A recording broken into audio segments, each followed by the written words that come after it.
Bismillahir Rahmanir Rahim. Assalamu alaikum wa rahmatullahi wa barakatuhu, and welcome to another episode of In His Own Words. In this program, we talk about the writings of the Promised Messiah ﷺ, and as our viewers will be aware, especially in light of the very own words the Promised Messiah ﷺ has used in his books. The main purpose of this program is to give our viewers a gist and a flavor of what the Promised Messiah, Hazrat Mirza Ghulam Ahmad Sahib, has written in his books, so that one can gain and derive maximum benefit from these books, because we call them the Ruhani Khazain or the spiritual treasures. But in order to ascertain full knowledge of the spiritual treasures and to derive maximum benefit, or to actually find that treasure which should be sought, one can only do this through reading these books and not just by hearsay. So even through this program, we can only deliver a message because we're looking at the writings of the Promised Messiah in his very own words. But it will be best if you go back and read it from start to finish in your own time. You can find these books and you can purchase them from wherever the Jamaat is established throughout the world. You can contact the local Jamaat there, the community there, and you will find you can find out from them how to purchase these books, and inshallah they will be able to guide you in this regard. Or you can go onto the internet onto www.alislam.org. In the library section under the English books, you will find the English rendering and translations of the books of the Promised Messiah ﷺ, and many of them have been translated. And if not, if you wish to read the originals, they are also present there in which were written in Urdu or Arabic or in Persian. We have with us here today Mudabbir Deen Sahib and Farhad Ahmed Sahib. Jazakumullah, gentlemen, for being with us here today. In our previous program, we previously just spoke about how the Promised Messiah ﷺ has given a gift to the Queen, and that is the book that we're discussing, Tuhfa-e Qaasidiyya, a gift to the Queen. And in this book, which was the gift, the Promised Messiah has mentioned has given his congratulations and given many prayers to the Queen for giving freedom of expression and freedom of practicing their religion within the country, because there wasn't that sort of freedom before. And then the Promised Messiah ﷺ, especially focusing on two principles, has spoken of number one, the principle of affirming the truthfulness of prophets, which we are established on, and this is a principle which we should practice throughout our day-to-day lives, that we shouldn't try to find a means of falsifying anyone's belief, but we should try to come to those grounds which are common amongst us. That is the first principle which the Promised Messiah spoke about. And then the second principle which he spoke about is jihad, and this is what we, inshallah, we shall be carrying on with today. Like I said, we spoke about jihad in the previous program. We spoke about what the Promised Messiah learnt from the Holy Quran in this regard. And I'm sure, there's a lot more the Promised Messiah ﷺ has mentioned in this regard as well. The Promised Messiah ﷺ has mentioned that in this day and age, jihad is not needed to propagate the message of Islam. The same means can be achieved without jihad. So why should a person turn to jihad when there is no need for it? The Promised Messiah ﷺ has said, "I have also highlighted the point in my books that the objective that the ignorant mullahs want to achieve through the sword is achievable under the British government by a true religion in other ways. That is, a person can affirm his faith and refute another religion with full freedom. In my view, there is great beneficence in the Muslims having full freedom within the limits of law to express their religious views. Being able to attain their objective in this manner, they will do away with the militant habits which are found in some due to misunderstanding the Book of Allah. The reason for this is that as the use of one intoxicant relieves from the use of another, similarly when an objective can be attained one way, the other way of achieving it automatically becomes dormant." So if a person can attain the propagation of Islam without raising the sword and without having to defend the faith without using the sword, a person must turn to that means which is already available, which is the propagation of Islam through the expression of one's beliefs and changing people's minds and hearts. Absolutely. And then the Promised Messiah ﷺ, following on immediately after that, he talks about that the false concept of a bloodthirsty or militant Messiah and Mahdi, which is so prevalent, the belief of which is so prevalent in the world today. And I'm sure we've all come across, we've come across people who believe in this, and this belief is such which has completely confused the mindset of Muslims. And the Promised Messiah clarifies The true belief in this regard, he states, I take it as my duty to take advantage the freedom granted by the British rule concerning religious discussions and call upon the Islamic zealots to stop their unwarranted thoughts and inclinations. Muslim masses were waiting for a militant Messiah and were also waiting for a militant Mahdi. These beliefs are so dangerous that a fabricator and liar can drown a world in blood by claiming to be the promised Mahdi, because Muslims have a tendency to this day to be ready to join any mendicant inviting to jihad. They probably cannot have such fidelity even to a king. Allah desired that such wrong thoughts be erased, and so by giving me the titles of the Mahdi, of the promised Messiah and the promised Mahdi, He clarified to me that waiting for a militant Mahdi or a militant Messiah is totally a wrong notion. Rather, God desires to spread the truth in the world through heavenly signs, instead of violence, instead of any forceful means. What the promised Messiah is saying, that it is through heavenly signs God Almighty wants to prove the truthfulness of God. If God wanted to prove through forcefully, then He could have done that Himself. He didn't need our force, because our force is nothing compared to the might and power of God Almighty. What I found most interesting here is that the promised Messiah is saying that I take it as my duty to take advantage the freedom granted by the British rule to say this. So this is just an example of the freedom which the Prophet Messiah is talking about when he praises the Queen. And the Prophet Messiah then goes on to mention that I have rejected the concept of the need for a bloodthirsty Mahdi, for a bloodthirsty reformer.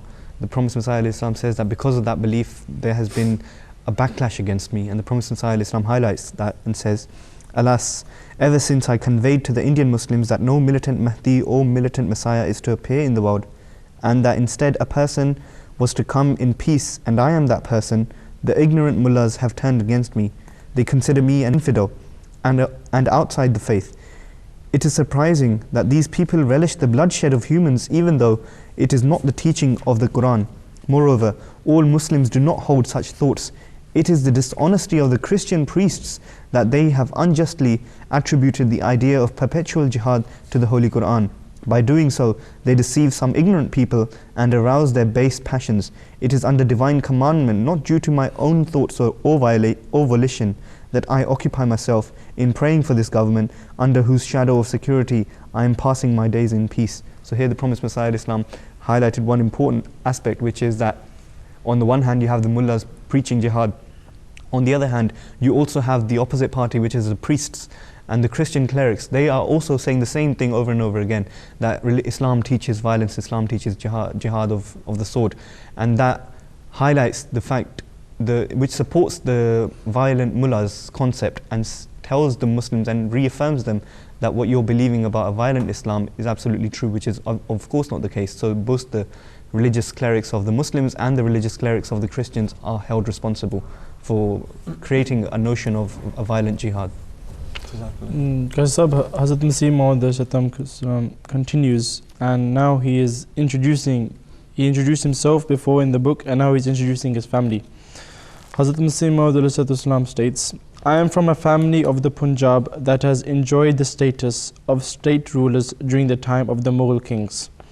Our ancestors possessed many farming villages, along with the rights of sovereignty. Sikhs, when the ability of the Mughal kings to govern had weakened, the fiefdoms of independent states had emerged. My great-grandfather Mirza Gul Muhammad was also a local ruler and was a sovereign in every aspect. After the Sikhs gained dominance, only 80 villages were left in his possession.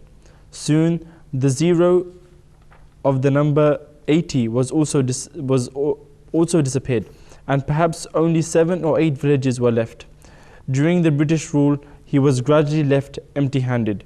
Thus, during the early time of this government, he was known to possess only 5 villages.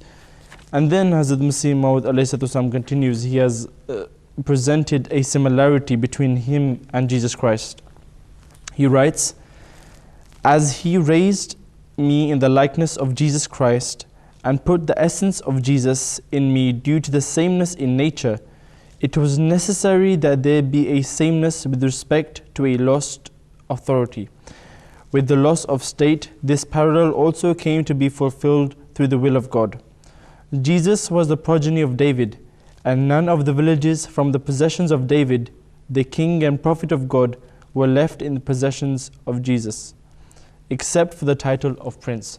So here Hazrat Masih Maud has presented the similarity that the same way that Jesus lost, being the family of David, lost some villages and some properties in being in that family, the same way the Promised Messiah's family has lost some villages. It's a similarity, being the embodiment of Jesus Christ. Many similarities, in fact, that the Promised Messiah ﷺ has alluded to throughout his life and that we know of.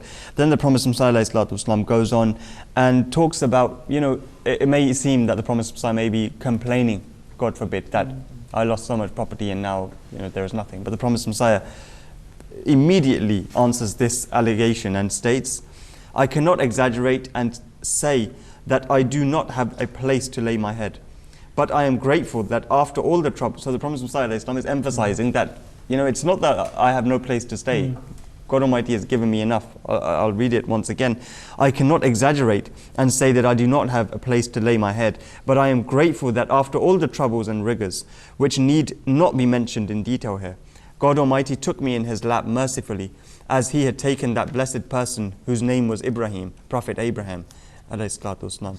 He pulled my heart towards Him and disclosed those matters to me which cannot be disclosed to anyone unless he enters this blessed group whom the world does not recognize, because they are far removed from the world and the world is far removed from them. So the Promised Messiah has been given much more. It's not, those villages can go. The Promised Messiah ﷺ at a later stage, he in fact says, it's not worldly kingdom that we require. It's not worldly kingdom that we need.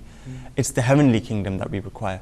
And that, what is that heavenly kingdom? It's the establishment of God's, recognition in the world, and to make people aware of the ultimate creator.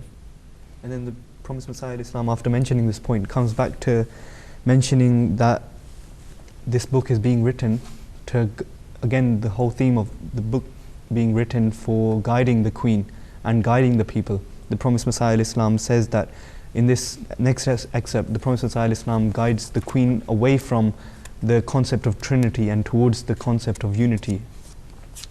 The Promised Messiah Islam says that of the wonders which God has bestowed upon me, one is that I have met Jesus, the Messiah, several times in a state of perfect wakefulness, which is called a vision. I have talked to Him and have ascertained from Him the nature of His real claim and teachings. A major point which is worthy of attention is that Jesus the Messiah is so disgusted with the doctrines of atonement, Trinity and sonship, as if these are the great impostures that have been fashioned against Him. This evidence of vision is not without support. I believe firmly that if a sincere seeker after truth would come and stay with me for a period and would wish to meet Hazrat Masih, the Messiah, in a vision, he would be able to do so through the blessings of my supplications and attention. He can also talk to Him and receive His affirmation of what I have stated. For I am the person in whom the soul of Jesus, the Messiah, resides by way of reflection. This is a gift which is worthy of presentation to the august presence of Her Majesty, the Empress of England and India. Again here, the gift is of the true teachings of Islam, the gift of unity, and to move away from Trinity and the sonship of Jesus. Like Hazrat Masih Maud continues, and he is speaking about the misconception of an accursed death of Jesus. He writes, it has been supposed that the heart of Jesus, the Messiah, earned the application of curse for 3 days. My body trembles with this thought, and every particle of my being becomes restless. How can the word curse of God be imagined to apply to the pure heart of the Messiah even for a second? Woe, 1,000 woes, that such a belief be harbored for a beloved of God like Jesus, the Messiah, that his heart deserve the implication of the meaning of curse at any time. Here is, from this writing, is so evident the love of Jesus, not just Jesus, but for all prophets. How he's saying that it is this curse that has been placed on Jesus, it is completely wrong, this misconception. He continues, I present this humble submission not from a religious basis, but to protect the honor of a perfect human. From Jesus as his ambassador, I submit to the Empress of India that which I heard in a state of vision from his tongue. I therefore hope that your majesty will correct this wrong notion. So from this extract, it is evident the promised Messiah's love for Jesus Christ is evident from his writings. And then the promised Messiah, in fact, he goes on to mention, the respect and honor the promised Messiah feels for the person of Jesus Christ, alayhi salatu wasalam. He says, I have gathered courage to write this much because of the true love and true respect I have for Jesus, the Messiah, in my heart, along with the statements which I heard from the tongue of Jesus, the Messiah. And he's referring to the vision which he spoke about just earlier. The promised Messiah ﷺ states that along with the statements which I heard from the tongue of Jesus, the Messiah, and the message he gave me, all these matters have moved me to become an ambassador from Jesus to the court of your majesty. I submit humbly, as your majesty has been made protector of the lives, property, and honor of millions of people, and has even issued laws for the comfort of animals and birds.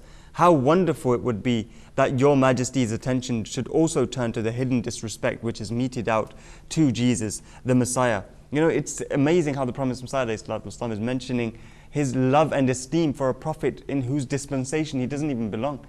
You know, apparently it seems that from the history of the world, it would seem that a prophet who appears in the dispensation or the ummah or a nation of a prophet or another prophet, he will only be defensive and feel honor for the sake of that person. But the Prophet Messiah ﷺ, being Jariullah fi hulal al-anbiya, the champion of all the prophets, being in the mantle, the champion of Allah being in the mantle of all the prophets, he understood that this was his responsibility to uphold the sanctity of all the prophets. Yeah, and also we find that later on in the book, the Prophet Messiah ﷺ mentions a practical way of bringing about a change within the people with regards to the concept of Jesus' divinity. The promised Messiah ﷺ mentions that, I also dare to make another submission. It is evident from the historical records that when the third of the Roman Caesars ascended the throne and had firmly established his authority, he thought of organizing a debate among the two well-known sects among the Christians, one who believed in the oneness of God and the other that considered Jesus as God. The debate took place in the presence of the Caesar of Rome in good decorum and arrangement. And then the Prophet Messiah ﷺ says that another conference of a similar nature is needed today, where Jesus again is being deified. The Prophet Messiah ﷺ says that, pondering over such events, it is the earnest desire of my heart that our Empress of India may also hold such a conference presided from the throne. It would be a memorable spiritual event. This conference should be of a broader scope than that held by the Caesar of Rome, as our honored Empress has a higher status than the Roman Emperor. An additional reason for this request is that since the people of this country have come to know of the Conference of Religions in America, naturally hearts are excited that your Majesty should also arrange such a conference in London, so that due to this event, groups of loyal subjects in this country and their leaders and scholars may meet your Majesty at the capital, and so that your Majesty's eyes may also fall on the thousands of loyal subjects of British India and respected citizens of India be seen in the streets and boulevards of London for a few weeks. It will be necessary that every participant present his faith's excellences and not malign others. So this is another conference that the Prophet Messiah ﷺ has called for, and he's initiated dialogue. And the basic principle that the Prophet Messiah ﷺ mentioned in this dialogue is what he mentions right at the end, that each religion should only mention the excellences of their own faith and should not look to malign others, again highlighting the need to respect each other, and that is the only thing that can lead to a peaceful society where different people of different faiths are living together. And that's a beautiful principle, that is an Islamic principle, that present the beauties of your own faith, but do not malign others, and people can judge from that which faith holds higher status by just looking at the excellences of different faiths. In fact, there was a conference in the time of the Prophet ﷺ, which we've already covered, the philosophy of the teachings of Islam, which was a speech or a lecture given in that conference. And one of the rules of that conference was, although it was conducted by a Hindu in India, in Lahore, but one of the principles was that you're not allowed to malign or hurl ridicule at any other religion. Exactly. And then similarly, such a conference took place in 1924, in which Hazrat Khalifatul Masih II appeared in London, and it was called the World Conference of Religions, the Conference of World Religions. And in that, the same sort of conditions were laid down. The promised reformer, in fact, Hazrat Muslim Maud, was given the chance to dispel the teachings of the MTA Muslim Jamaat. And then today, by the sheer grace and blessings of Allah, we had the event which took place as known as the Conference of World Religions at Guildhall in the city, the hub of London. And it's not just that. Every year we have the Peace Symposium, which is almost just like, a conference of world religions where representatives from all around the world, from all walks of life, they come and they give their observations, and then the keynote address is given by the head of the MTA Muslim Jamaat, the Khalifa of Islam, Hazrat Mirza Masroor Ahmad Sahib. The promised Messiah Islam Qaasid continues, and he's mentioning a very important part of Islam. The promised Messiah writes, "This also is worthy of submission, that according to the teachings of Islam, there are only two aspects of Islamic faith. Or we can say that this teaching consists of two main purposes. First, to recognize the one God as He in reality exists, to love Him, and to put oneself in His true obedience, as is the requirement of obedience and love. The second purpose is to engage all capabilities in the service and well-wishing of His people, and to treat gratefully and beneficially everyone, from a king down to an ordinary person who has done any favor. That is why a true Muslim, who in reality is aware of his faith, always has a demeanor of sincerity and obedience towards the government, under whose shadow of security he lives peacefully." Here the Prophet Messiah, in very beautiful words, he is explaining that Islam is actually divided into two parts: duty towards God and duty towards man. Absolutely, and which we know as Huququllah and Huququl Ibad. Then the Prophet Messiah, he speaks about the Quranic teachings, which are ultimately the most wise teachings, and he compares it with the teachings of the Bible. And the Prophet Messiah, in his very own words, he states, "The teaching of Islam is full of wisdom. It teaches us that a real good deed is that which fits the circumstances. God does not like the mercy which does not accompany justice, and does not like justice if it does not result in assuring mercy. There is no doubt that the Quran has considered the fine points ignored by the Gospels. The teaching of the Gospel is that being slapped on one cheek, the other be presented. But the Quran says, جَزَاءُ سَيِّئَةٍ سَيِّئَةٌ مِثْلُهَا فَمَنْ عَفَا وَأَصْلَحَ فَأَجْرُهُ عَلَى اللَّهِ." The literal translation is that جَزَاءُ سَيِّئَةٍ سَيِّئَةٌ مِثْلُهَا, that the reward for any evil deed should be the evil deed, the same thereof. And the Prophet and the other part of that verse is فَمَنْ عَفَا وَأَصْلَحَ, that whoever forgives and rectifies that deed, فَأَجْرُهُ عَلَى اللَّهِ, then the reward of that good deed will be upon God Almighty. So the Prophet Messiah, in this regards, he states, in other words, the principle of justice is that the one who is injured has a right only to impart an equivalent injury. But if one forgives, provided that his forgiving is not out of place and brings about reformation, such a person will be rewarded by God. And then the Prophet Messiah, he talks about the biblical teaching of not to look at members of the opposite sex with lustful desires. But then he says that this is impractical, this is not practical. Whereas the Holy Quran, in fact, gives the most practical of measures, that do not look at the opposite sex, full stop. It's where the Holy Bible is saying that don't look at it with a certain gesture or with a certain desire. The Holy Quran has understood that when you're giving opportunity, when you're opening room for that, then there's no limit. The Holy Quran has said full stop.